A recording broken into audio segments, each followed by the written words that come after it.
Seahawks OC Darrell Bevell was very critical of Russell Wilson's performance in the Seahawks' 39-32 loss to the Cardinals. Here is what he said to Seattle Sports Radio KJR about one of the plays.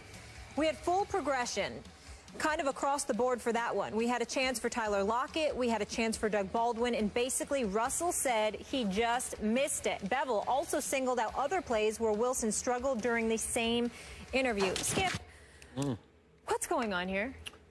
Stephen A., shocking criticism from the offensive coordinator of the franchise quarterback.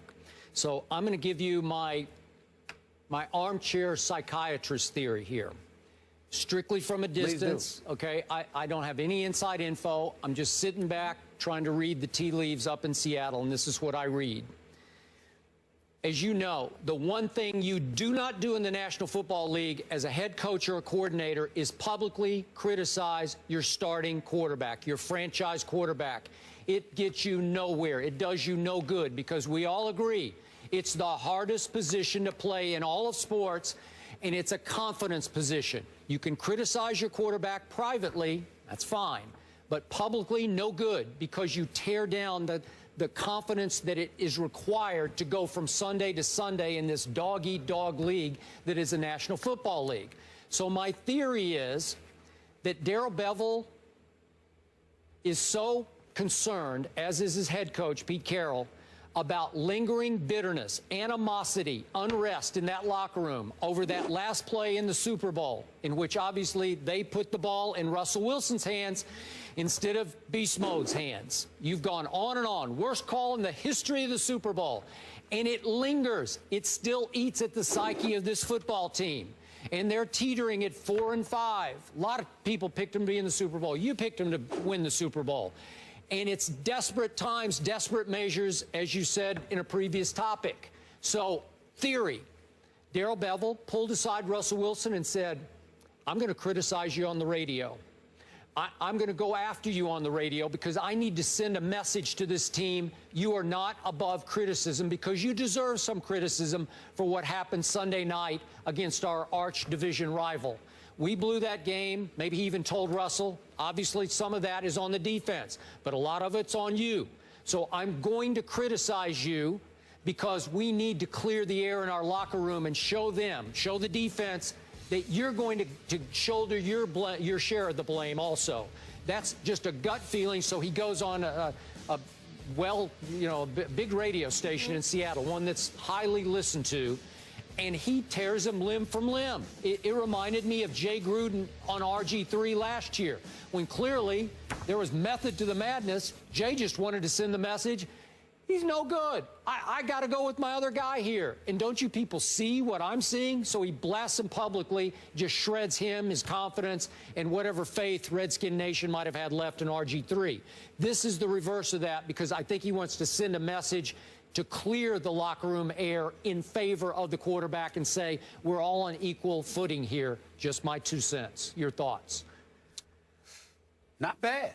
Not bad at all. I mean, a couple of points in terms of him doing it intentionally, pulling Russell Wilson to the side, letting him know that that's something that he was going to do. I didn't think of that initially. That's not what popped in my head. So I'll give you a lot of credit for that because you might be right. I don't know. You know, I know quite a few players in that locker room. You do. I've spoken to quite a few players in that locker room, you know, over the last year or so, certainly during this season as well. What I would tell you, Skip Bayless, is that when I first saw, I'll give you what I thought when I first saw these comments. I said, the nerve of this man. Yep. The nerve of this man.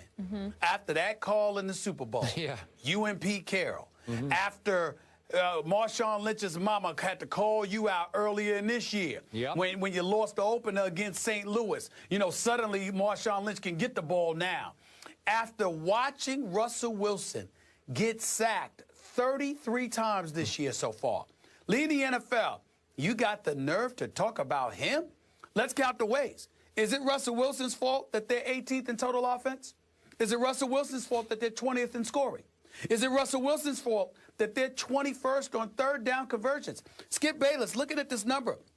This is the Arizona game, because obviously a lot of this is feeding off of the Arizona game, right? We got Jimmy Graham dropping 2 passes. We got Marshawn Lynch dropping a pass. We have them committing 8 penalties on offense. Skip, 5 times in the game against Arizona last Sunday night, these guys went 1st and 20 or worse. They had a 1st and 20 or worse 5 times. Okay? That's Russell Wilson's fault too? You know, so I'm like, what's Darrell Bevell's fault?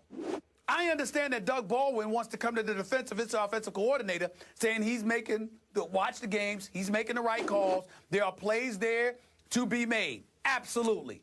Russell Wilson can't be absolved from that. He's the quarterback. There is some culpability. But how the hell does the offensive coordinator get a pass? I mean, with your history, and listen, the Legion of Boom, the identity of this team was about the Legion of Boom on defense and beast mode. And in the Super Bowl, you went against beast mode. So much so, and then you got the offseason that came along, and then training camp arrived, and you didn't sign Cam Chancellor at the time.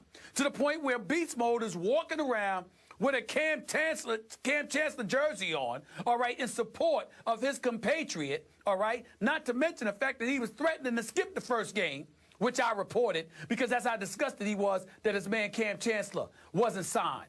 Ultimately, you didn't sign him. You didn't restructure his deal. You didn't get him on board. He decided to end his holdout, come back to the team. There's some residue for that.